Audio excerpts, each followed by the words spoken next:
नमस्कार मित्रों, मैं प्रशांत श्रीवास्तव आपका स्वागत करता हूं अपने YouTube चैनल श्री प्रशांत एस्ट्रोलॉजी में। मित्रों, आज का जो विषय है वो विषय जो है एकदम हम लोगों की जो मान्यताएं हैं उनसे संबंध रखता है। जैसे कि आप लोगों ने देखा होगा और आप लोग ये भी जानते होंगे कि हम लोग जो हैं दुनिया में कहा जाता है कि हम लोग पूरब के लोग हैं।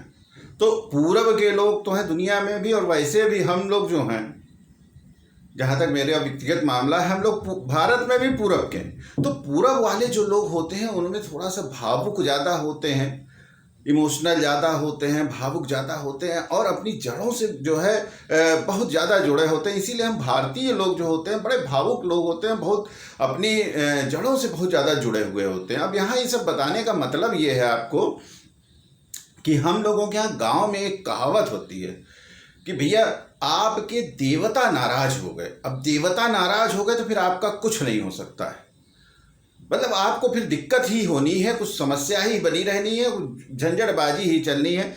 तो देवता नाराज हैं, उनको आप प्रसन्न करिए, पहले उनको खुश करिए, तब आपका मामला सही होगा। मित्रों, देवता नाराज होना ये जो एक कहावत आज हम लोगों को लगती है, लेकिन ये क्या होता था, पहले लिखाई पढ़ाई नहीं होती थी, कि लिखी नहीं जाती थी हर चीज़ें, या जो लिखी भी जाती थी, जो ज्ञान की बातें होती थी वो कोई बोल देता था, बाकी सब सुन लेते थे, वो फिर उन ट्रांसफ़र होती रहती थी पीढ़ियों से एक दूसरे में। तो मेरा जो मानना है कि ये जो चीज़ है ये निश्चित रूप से, चाहे वो गांव का आदमी कह रहा हो, जिस आदमी को कुछ नहीं मालूम है, फिर भी कि देवता नाराज है भैया, आज भी कहा जाता है हम लोगों के यहाँ, इसलिए आपको सारी दिक्कत है। तो देवता नाराज होने का मतलब क्या हुआ मित्रों? लेकिन अब मूल विषय पे फिर वापस आते हैं कि जो हम लोगों की बात हो रही थी कि हाँ भाई देवता नाराज हैं, गांव की जो कहावत है, तो देवता नाराज हैं, इस चीज़ का आज हम आपको इसलिए जिक्र कर रहे हैं कि अभी मुहर्रम का महीना चल रहा है। अब आप कहेंगे मुहर्रम का महीना, मुहर्रम का महीना मुस्लिम धर्म में इस्लाम का पहला महीना होता है, लेकिन इस महीने की आप एक तरीके से समझिए, इस महीने इस्लाम धर्म का पहला महीना होने के बावजूद सबसे ज़्यादा दुनिया का ये दुखद महीना है। अब आप कहेंगे दुखद महीना कैसे? तो दुखद महीना किस तरीके से कि इस्लाम के बारे में जो लोग थोड़ा भी जानते हैं, हम लोग तो भारत में बहुत जानते हैं इस्लाम के बारे में, मुस्लिम्स के बारे में, साथ साथ रहना घूमना फिरना सब कुछ जानते हैं। कुछ लोग कम जानते हैं, कुछ लोग ज़्यादा जानते हैं। तो जो मोहम्मद साहब थे जिन्होंने इस्लाम धर्म की स्थापना की, तो उनके जो बेटी थी, उनके बेटी जो थी जिनसे उनकी शादी हुई, वो मोहम्मद साहब के भाई भी थे, कजिन, चचेरे भाई, साथ ही साथ वो मोहम्मद साहब के दामाद भी हुए। उनका नाम था हजरत अली। तो जो अली थे वो भी महान संत। अली जितने वीर थे उतने ही ज़्यादा ऑनेस्ट, उतने ही ज़्यादा ईमानदार और उतने ही ज़्यादा जो अली थे वह ज्ञानी व्यक्ति थे। उन्होंने बहुत सारी किताबें लिखी, लेकिन वो बाद की बात है, आपको आगे बताते हैं मुहर्रम के बारे में। तो अली जो थे मोहम्मद साहब के जब तक थे तो अली उनके साथ हर लड़ाई में जाते थे, सब जगह जाते थे। और मित्रों, जो वीरता का काम था, जो शक्ति का काम था, जो ताकत का काम था, वो सारा जो है मोहम्मद साहब के साथ साथ अली करते थे। और उतने ही ज्ञानी और उतने ही ज़्यादा ईमानदार। लेकिन उनके साथ क्या हुआ कि उनको भी मोहम्मद साहब जब नहीं रहे इस दुनिया में, मोहम्मद साहब के बाद वहाँ सत्ता के लिए लड़ाई हुई, तो अली फिर बगल हो गए कि नहीं, वो ज्ञानी आदमी थे कि नहीं भाई चलो ठीक है जो भी है। मित्रों, हजरत अली, रमज़ान का महीना था, हजरत अली 19वां रोज़ा था, तो मस्जिद में नमाज़ पढ़ा रहे थे। अब आप समझिए, मस्जिद में घुस के और एक व्यक्ति ने उनको जो है तलवार जो है, उनके जैसे ही वो सजदे में झुके, तुरंत जो है तलवार से उनकी गर्दन उड़ा दी, काट दी। मतलब उड़ाने के लिए किया, लेकिन काट दी। जैसे ही सजदे में 2 बार जो है उसने वार किया, और तो हजरत अली जो थे वो वहीं पे गिर पड़े, और वो जो उसकी तलवार थी, कहा जाता है कि वो जहर उसमें लगा हुआ था। तो जहर बुझी हुई तलवार थी, तो उसका इसलिए थी क्योंकि इस हिस्से के बाद कि आदमी बचने का कोई मामला ही ना बने। लेकिन उसके बाद भी हजरत अली जो थे वो 2 दिन जिंदा रहे। और आप विश्वास नहीं करेंगे, इस तरह का आज का इस्लाम, आप सोचिए, इस तरह का व्यक्ति जब उनके सामने उस मुजरिम को पेश किया गया, तो उन्होंने क्या कहा कि भाई वो हाथ वाथ उसका सब बांधे हुए थे, और जो मतलब उससे, तो कहे भैया ऐसा है कि पहले तो इसका हाथ जो है ढीला करो, तुमने हाथ इसका बहुत कस के बांधा है, इसका हाथ जो है तुम ढीला करो, इसका हाथ खोल दो, इसको कष्ट हो रहा है, तकलीफ हो रही है। उसी आदमी ने उनको तलवार से मारा था जान लेने के लिए।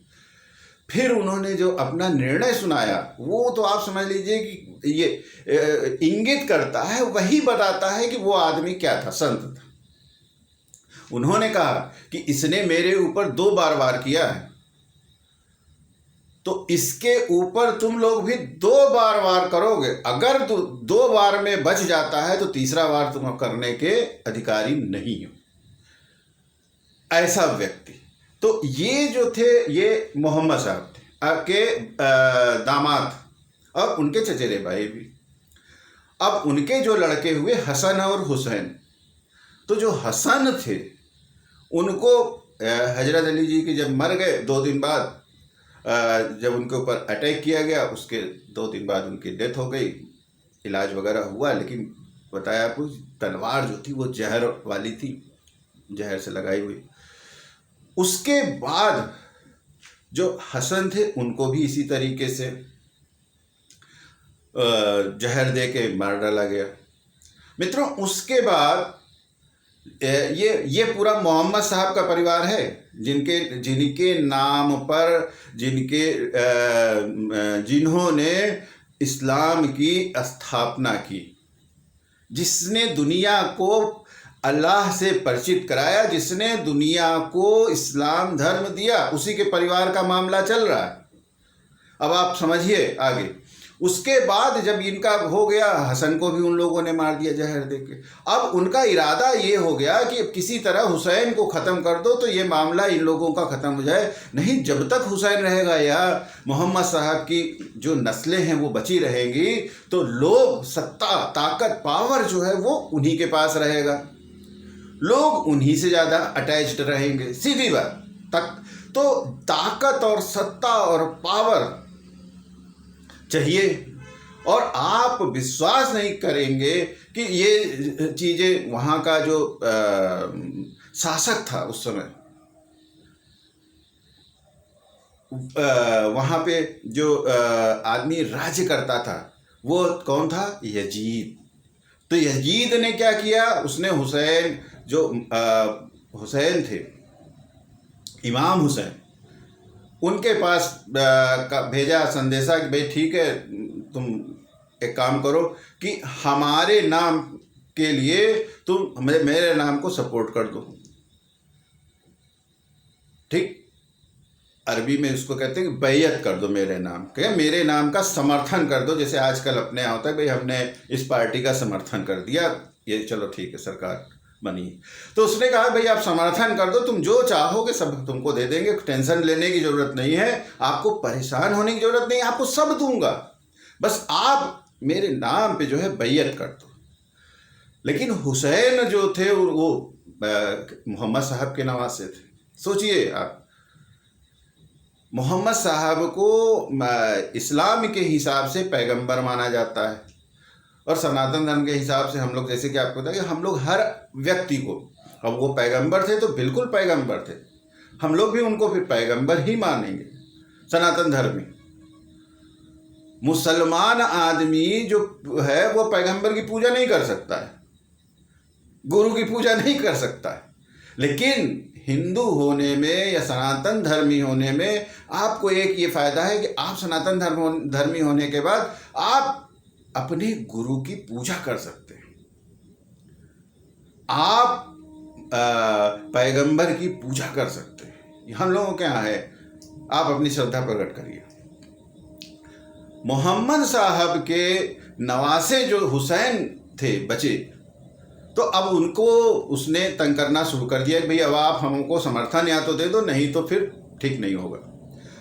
तो हुसैन जो थे उन्होंने कहा कि इस सारे झगड़े से अच्छा है कि हम दूर हो जाएं, और वो इराक जाने के लिए अपना जो उनके करीबी लोग थे, उनके घर के परिवार के जो उनके महिलाएं थी, जो बड़े बूढ़े थे, उनको लेके, जो उनके करीबी लोग थे उन सबको लेके, जो उनके थोड़े मोड़े मानने वाले थे, लेके निकल पड़े इराक की ओर। मित्रों, 2 मुहर्रम को इनका कारवा जो था वो पहुंचा करबला में, और वहाँ पे इन लोगों ने अपने तंबू वगैरह लगा दिए कि भाई चलो यहाँ रुकेंगे और यहाँ से फिर आगे के लिए। तो वहाँ पे एक नदी थी, नहर, तो वहाँ पे उसके किनारे इन लोगों के टेंट वेंट लग गए, तंबू लग गए, और वहाँ पे इन लोग रुक गए।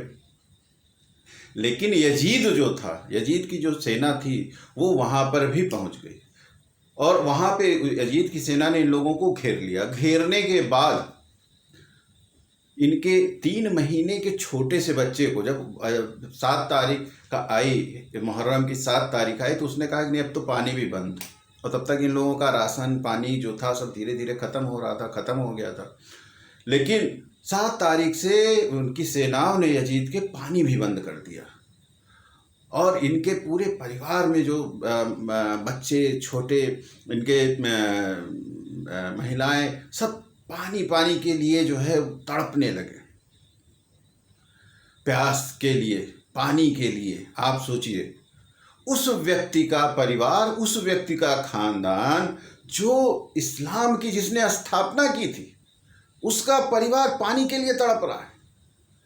लेकिन यही होता है मित्रों, हम लोगों के यहाँ जो इसको कहा जाता है, हम लोगों के यहाँ सनातन धर्म, कि भगवान जो है खुद ही अपने स्टैंडर्ड सेट करता है। ईश्वर जो है स्टैंडर्ड स्वयं ही बनाता है। तो इतने पानी के लिए तड़प रहा है पूरा खानदान इनका। 7 तारीख के बाद पानी जो है उसने पहरा बिठा दिया, सिपाही बैठ गए कि नहीं पानी नहीं लेना है। ये अपने छोटे से लड़के 3 महीने के बच्चे को लेके निकले गोद में, चलो इसको तो कहे भाई इसको तो पानी, उधर से तीर आया, आप ये सोचिए गोद में बाप के, और उस बच्चे की जो है प्राण निकल गए। इसी तरह से धीरे धीरे करके इनके तंबू में बिना पानी के और उसके लोग तड़पने लगे। 9 तारीख की रात, मुहर्रम की जब 9 तारीख थी, उस रात में हजरत इमाम हुसैन ने लाइट बंद कर दी। वो देख रहे थे सबकी तड़प, और उनके टोटल 72 लोग थे। तो उन्होंने कहा लाइट बंद कर दी, बत्ती बुझा दी, कहा कि भाई देखो ऐसा है कि हम लोग 72 हैं और उसकी पूरी फौज है, और हम लोग लड़ेंगे जी भर के, कोई उसमें नहीं, लेकिन मेरी तरफ से किसी भी आदमी के लिए कोई ज़बरदस्ती नहीं है कि तुम हमको बहुत प्यार करते हो, हमको मालूम है, मेरे लिए बहुत श्रद्धा है तुम्हारे मन में, हमको मालूम है, हमको पता है, लेकिन हम तुमसे फिर ये कह रहे हैं कि तुम में से अगर कोई आदमी जाना चाहे छोड़ के तो जा सकता है, और हम किसी भी तरह का कोई कंप्लेंट उसके लिए नहीं रखेंगे, कोई उसके लिए मेरे मन में गिला शिकवा नहीं रहे, कोई हमको तकलीफ नहीं, तुम छोड़ के चले जाओ। ये कौन कह रहा है?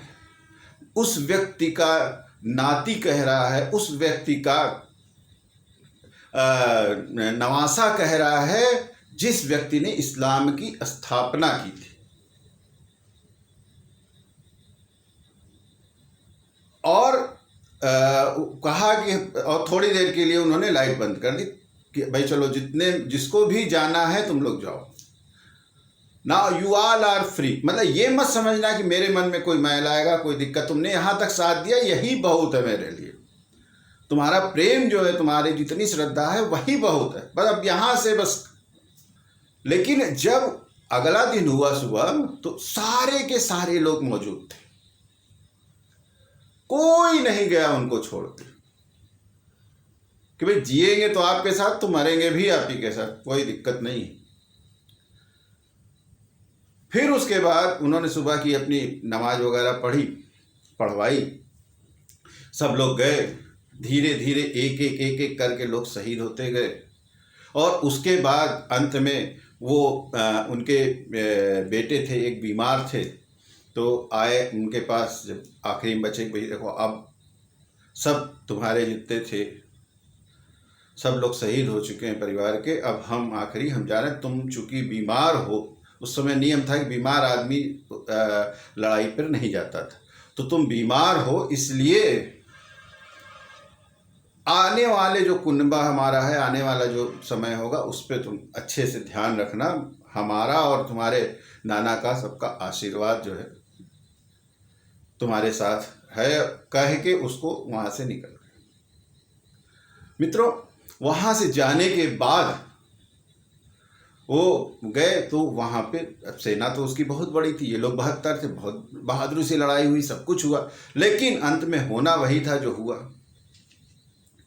कि इसमें इनको भी सब लोगों ने घेर के, हजारों की सेना और कहाँ, तो फिर इनकी भी हत्या कर दी गई।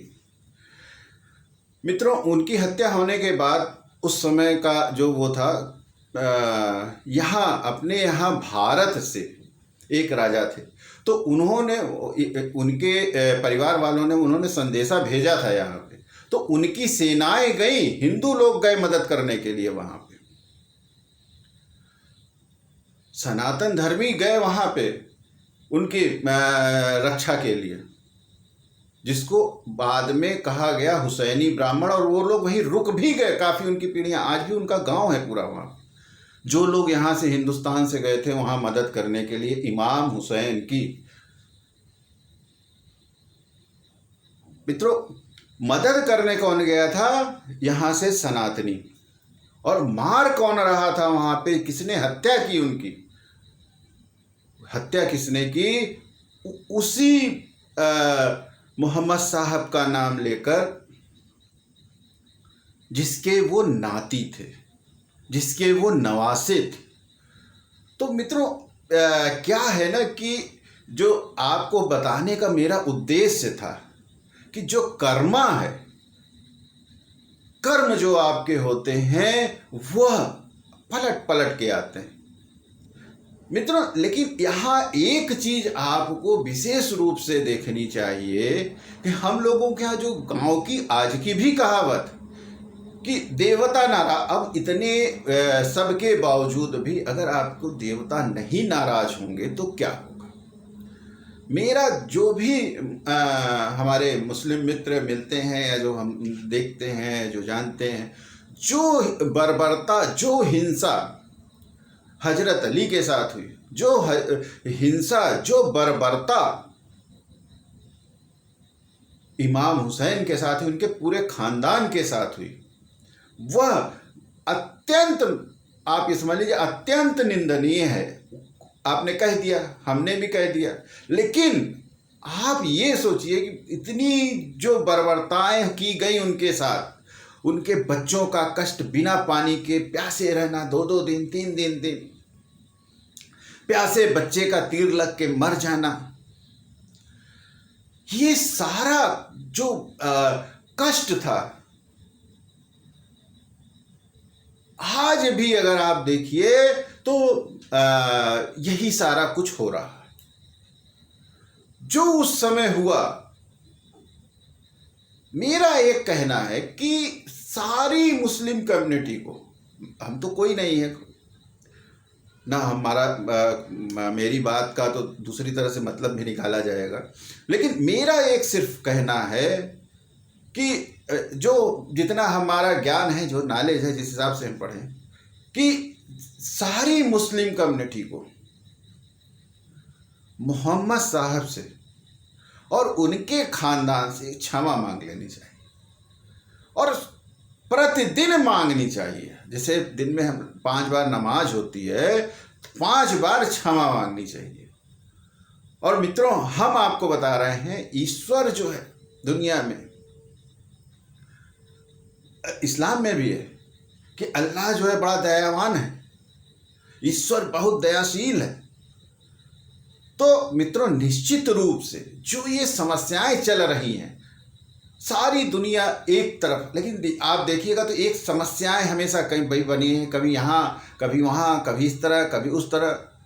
कभी आपका कोई कंट्री शोषण कर रही है, कभी आपकी कोई कंट्री शोषण कर रही है, कभी बच्चों के ऊपर अटैक हो रहा है, कभी बड़ों के ऊपर।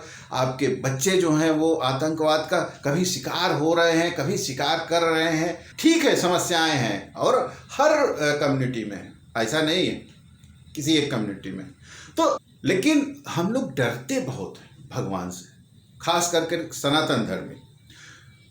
तो इसीलिए हो सकता है ये कहानी जो है ये क्या कहते हैं, हम लोग के यहाँ गाँव में मुहावरा हो कि भैया देवता नाराज हो गए, कि देवता नहीं नाराज होने चाहिए। और अगर आप मोहम्मद साहब के परिवार को इस्लाम के हिसाब से, हम बाकी नहीं कह रहे हैं, आप इस्लाम के हिसाब से अगर आप मोहम्मद साहब को देवता नहीं मानेंगे, पैगंबर, यहाँ भगवान नहीं, ईश्वर नहीं, सब अलग अलग हैं। ईश्वर, भगवान, पैगंबर सबको एक श्रेणी में नहीं रखा जा सकता। तो पैगंबर, अगर आप खुद कहते हो कि आप भगवान के आखिरी पैगंबर हैं, अरे ईश्वर के आखिरी पैगंबर हैं मोहम्मद साहब, आप तो खुद ही कह रहे हो ना। अब उनके, हम ये नहीं कह रहे कि आप उनके परिवार की पूजा करिए, बिल्कुल मत करिए। आपका अगर अकीदा नहीं है, आपका विश्वास नहीं है, आपकी आस्था नहीं है, बिल्कुल मत करिए। उनकी पूजा हम लोग को करने दीजिए, हम लोग कर रहे हैं, ठीक है। लेकिन आप उनसे क्षमा तो मांग सकते हैं कि हाँ, आपके परिवार के साथ गलत हो गया कुछ लोगों से, उसके लिए आप हमको क्षमा कर दीजिए। जिसने भी किया, इससे कोई मतलब नहीं किसने किया,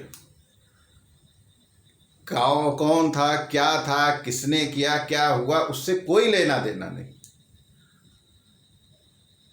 आपको केवल देखना यह है कि हाँ हुआ, और जिसने किया उसने उन्हीं का नाम लेके किया, उसी इस्लाम का नाम लेके किया। तो मित्रों, मेरी जो अपनी वो है सोच है, इतनी सी है। और इमाम हुसैन ने अपने बच्चों का, अपने परिवार का अपना बलिदान अगर आप कहिए तो क्यों दिया? वो भी तो चाहते, कह देते कि हाँ भाई ठीक है, बताओ यजीद भाई क्या करना है, क्या क्या करना है बताओ, ठीक है हम कर दे रहे हैं, बैयत कर दे रहे हैं, हम सपोर्ट कर दे रहे हैं तुमको। आजकल नहीं आप देखते राजनीति में कोई किसी से कोई मतलब नहीं, सब एक दूसरे के जस्ट अपोजिट है, फिर भी हाँ हाँ भाई ठीक है, चुनाव के बाद समर्थन हो गया। चाहते तो कर सकते थे, चाहते तो उनको सोने का चम्मच मिल सकता था, उनको सब सुख मिल सकता था उनके और उनके परिवार को, लेकिन नहीं किया। मित्रों, ये देखिए ना क्यों नहीं किया उन्होंने, कि इसलिए नहीं किया क्योंकि यजीद जो था वो शराबी था, कबाबी था, वो अच्छा शासक नहीं था, वो जुल्मी था। वो जुल्म जो हमने पढ़ा है, हम तो इतना ज़्यादा नहीं आप कह सकते हैं कि जानते हैं, लेकिन जो पढ़ा, जो समझा इतिहास, उसके हिसाब से वो इस्लाम की जो भी सीखें थी उसमें कहीं भी वो आदमी फिट नहीं बैठता था। इसलिए उसका समर्थन इमाम हुसैन ने नहीं किया। तो कौन सी गलत बात की? बिल्कुल सही किया उन्होंने, लेकिन सही किया और इस लेवल तक सही किया, धर्म की उन्होंने रक्षा की। अब ये मत आप सोचिए कि इस्लाम धर्म की रक्षा की। धर्म एक नहीं होता है, धर्म सब एक होते हैं। सनातन धर्म जो है वही इस्लाम है। आप अब इसी तरीके से देखेंगे अगर, तो यहाँ पे गुरुओं ने अपने बच्चों का बलिदान दे दिया, लेकिन धर्म की रक्षा की। उनको भी कहीं ना कहीं से सीख मिली ना कि हाँ भाई, तो आपका जो विश्वास है, ये नहीं कि इस्लाम है, सनातन है, या आपका ईसाई है, क्या इससे कोई मतलब नहीं। समर्थन ही तो यजीद मांग रहा था। यजीद क्या मांग रहा था? बैयत ही तो कह रहा था कि कर दो। लेकिन उन्होंने जान दे दी, पूरे खानदान की जान दे दी, लेकिन कहा कि ना, तुम्हारा समर्थन नहीं करेंगे, तुमको बैयत नहीं देंगे। तो मित्रों, यहाँ पे केवल ये नहीं है कि इमाम हुसैन से आपको ये है कि धर्म सीखना है कि क्या सीखना है, इमाम हुसैन से आपको हर मिनट सीखना है। मित्रों, इस वीडियो में फिलहाल के लिए इतना ही। पुनः किसी नए वीडियो में आपसे मुलाकात होगी, तब तक के लिए आज्ञा दीजिए। नमस्कार।